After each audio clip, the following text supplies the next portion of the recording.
Economy subcompact cars used to be such a hated vehicle in the States. Well, that all basically changed back in 2007, and you have this vehicle to thank. This is the 2008 Honda Fit. Now, the Honda Fit name actually came to the States in 2007. That was the first model year. Now, this is the first generation Honda Fit, and it's actually one of the shortest span vehicles that Honda has probably ever put in the US. This generation was basically only from 07 to 08. Honda replaced it with the second generation in 2009. This car actually came out in other countries back in 2001, so it's a pretty older design, especially when it came out in 2007. Now, the Honda Fit only comes as a 5-door hatchback, and you guys are probably quite familiar with this car. I actually had a 2012 Honda Fit Sport that I loved. This one is an 08 that also has a 5-speed manual, and this particular color just really reminds me of my 2012 Fit. This color is called Vivid Blue Pearl. Honda actually doesn't make this color, and when this car actually first came out, I really liked the color and the design of this car. It's still a really fantastic subcompact car today. Now, this Fit is still available even in the first gen as a base and a sport. This is obviously the sport. It rolls in the lower extension in the front spoiler, the fog lights, the 15-inch alloy wheels. You'll also get the rocker side sill extensions, the rear underbody spoiler, and then when you come to the back, you'll get a rear roof spoiler. And in terms of the design, this Fit is just very JDM. It actually still looks pretty classic Honda today. I actually don't mind the look of it, although I do prefer the second generation for its even sportier looks. But in terms of how this car fits into the class, you have to remember back then, subcompact cars were really just an unloved car. You had the Toyota Yaris, you had the Nissan Versa, you had the Hyundai Accent, the Kia Rio, and the Ford's Fiesta just wasn't out yet. And when the Fit really first came out, it introduced fun driving dynamics, excellent fuel efficiency, excellent Honda reliability, an impressive interior with an amazing amount of cargo versatility. And this first generation basically will still impress you today if you guys have never actually sat in one of these cars. Now, looking at the interior, the Honda Fit's cabin is basically very familiar Honda. This borrows a lot of parts bins from the 7th generation Civic, and that's how you can basically distinguish it as an older design. You can see this one actually has a 5-speed manual, an even more rare model to come by. And the seats, this is basically the sport seats that you get with the sport trim level. It doesn't have a height adjustment, so those of you who probably need that will have a tough time getting comfortable in these seats. Even the current generation doesn't have a height adjustment. Now, stepping inside, the Fit has a very tall greenhouse or a very tall roof, so it's very easy to get in this vehicle, and it still gives you a nice, I don't want to say commanding, but just clear view of the road. You do have to get used to the fact that you can't really see the front of the car, but this is a very small car. Here's the key for the vehicle. You did get keyless entry if you optioned for the Sport model. It's basically still the same key Honda's using with the current Fit. Still the same Honda dinger.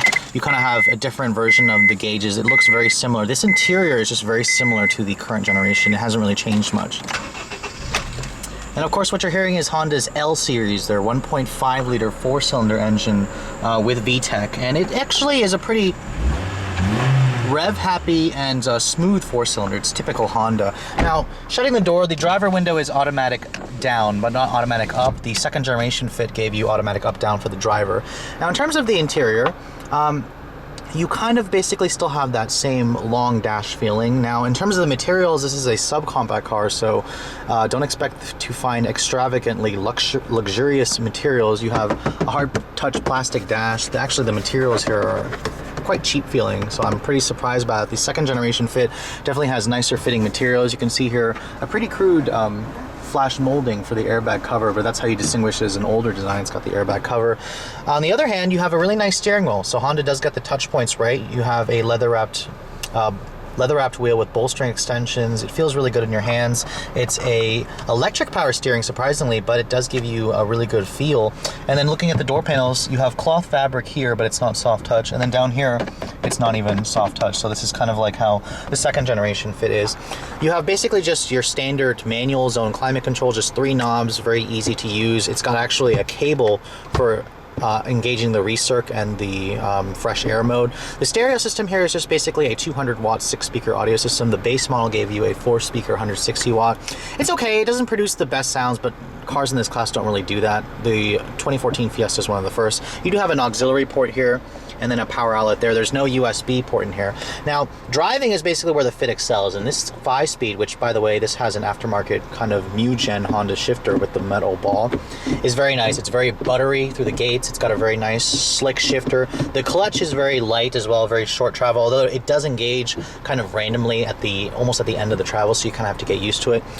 The glove compartment also cheaply falls. It's a nice size. You still kind of have the storage here, although the second gen Fit does give you the 2 tiers, so you do lose that. One thing about the first model, the first generation model, it also did not come with a sunroof, and you don't have map lights. You can't get map lights in this generation Fit. Now, looking at the back seat, the Fit was also one of the first subcompacts to introduce a very roomy back seat, and you can see here the space, while the numbers actually only suggest about 33 cubic feet of legroom, or cubic inches, surprisingly you have excellent foot space. You have really good knee room. The floor is very low. That's from the fact that the fuel tank is underneath the front seats as opposed to underneath the back seats here. And you do have a cup holder there, just one map pocket. There is no armrest here, but you can see you've got a very large headrest here, which is one of the complaints with the first generation Fit, has to do with the seat folding mechanism. I'll show you that right now. Now, this Honda Magic seat was one of the main selling features of the Fit, and the first generation model still basically does all the toys that the second generation does. You can flip the seats up, fold this little camp stool leg down, and it'll stay up, so you can actually put items up to 4 feet tall here. To make the seat go down, you can just pull that down. The seat just kind of falls flat. Now, to fold the seat, it's basically just pulling this lever right here, and then just letting the seat fall. See, the second generation Fit had a different head restraint system that kind of laid flat. That took away the need to take out this headrest. You can see with the first generation, you have to take out the headrest. Now, looking at the cargo capacity, this is where the Fit excels again. Basically, only the Versa came close to rivaling the Fit. When you fold the seats down, you get about 50 cubic feet of space. With the seats up, about 18 cubic feet. The second generation model does give you about 57, so they made a already roomy car even roomier for the current generation.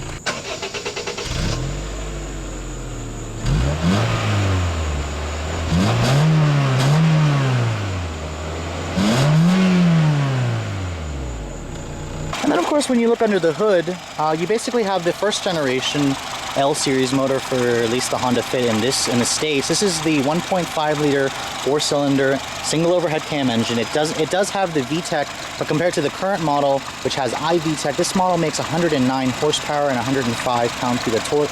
Fuel economy was rated at about 31-38, re-rated in 08 to 28-34 on regular gas. This vehicle is front-wheel drive. Paired with that 5-speed manual, it's a really fun-to-drive car, so let's take a look at how it all works together. So it's been quite a while since I actually had a chance to drive a first generation Fit. I mean, I remember the second generation quite well, but a scrappy little first generation really just, it feels just like the second gen. It's amazing how much Honda didn't really change the way the second gen drives. And they really just preserved the sporty, fun to drive nature of this vehicle, and that's a good thing.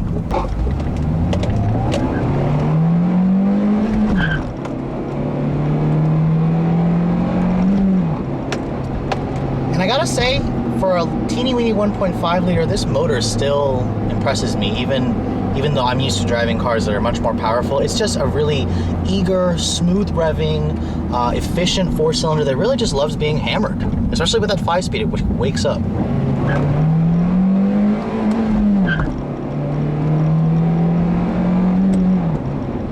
And you know, even though this vehicle only has 109 horsepower, it weighs like 2,400 pounds, so with the 5-speed, it really just wakes it up. And compared with the automatic, the manual actually shaves off nearly 2 seconds from the 0 to 60 time. Expected that number to be around 8.5 seconds, which is what the second generation did. The second generation, even though it had more horsepower, it weighed a little bit more than this car. And basically, in terms of just the driving dynamics, this car is just still incredibly fun. The steering is just ridiculously precise. It changes directions really easily, and it provides a good amount of feedback too. This car just inspires confidence. Even though it's an economy subcompact car, it was the first economy subcompact car to basically make you feel like you were driving a car that was more expensive. It didn't really feel luxurious, but it felt sporty, and that's basically the appeal of the Honda Fit in general. And that sporty feel is really translated to the entire, driving dynamic. The shifter feels good, the steering feels good, the brakes feel good, the acceleration, the throttle pedal has really good responsiveness when you touch it. And this car is just really fun. The one thing that it doesn't really excel at is like ride quality, noise. This is a pretty noisy, high-strung economy car, and that's probably something that Honda will work on for the second generation or the third generation Fit.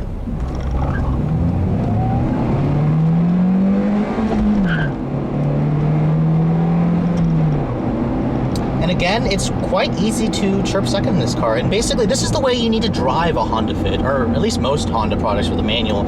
If you don't drive it like you stole it, you're basically going to feel like you're driving a really slow car. But basically, the engine's got this little sweet spot at around 4,500 RPM where the VTEC kicks in, and it just feels alive. If you're not going to drive it that way, this car is going to feel sluggish, and it's basically how the automatic feels.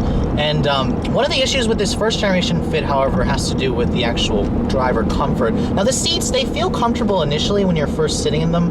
On longer drives, they will start to hurt your behind because there's a lack of lumbar support. There's no height adjustment for the seat, so I kind of feel like I'm sitting too low. The steering wheel on this model does not telescope like the second gen, so the pedals are very close to me, yet I have to sit a little bit closer because if I sit further away where the pedals feel okay, the steering is too far, which is what the second generation Fit fixed. I'm hoping when Honda introduces the next generation Fit, they finally give us features like a power or adjustable driver's seat with a better driving position. The pedals are just spaced too close together. Now, even though the Fit has drum brakes, it has a twist beam, semi-independent suspension, the handling of this car is just surprising. Anybody who drives a Fit with a stick will instantly be pretty impressed. Now, a small car like this may not be your taste, but it's something that you can appreciate. Honda really just upped the bar in the subcompact class when they introduced this model.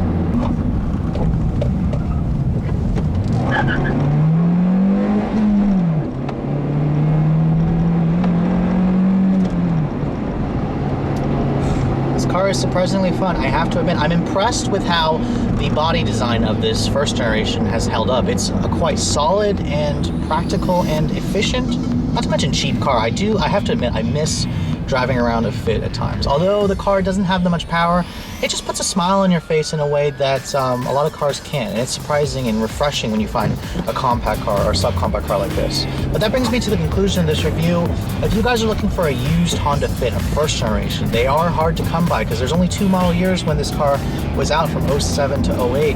But I gotta tell you, or I gotta say, this car is still a great subcompact car. Yes, you have to deal with the higher levels of noise. You have to deal with the relatively short gearing, which results in high RPM revs in the highway. But at the same time, you've got a large back seat, you've got a roomy cabin, you've got cheap running costs, and you've got that huge cargo capacity. And I gotta say, this car still does not feel like a cheap economy car in the way that some of these cars did back in 2007. So if you guys are in the market for a used car like this, with a lot of practicality and a stick, I gotta say, make sure you put a used Honda Fit on your list. Thanks so much for watching, guys. I'll catch you all later.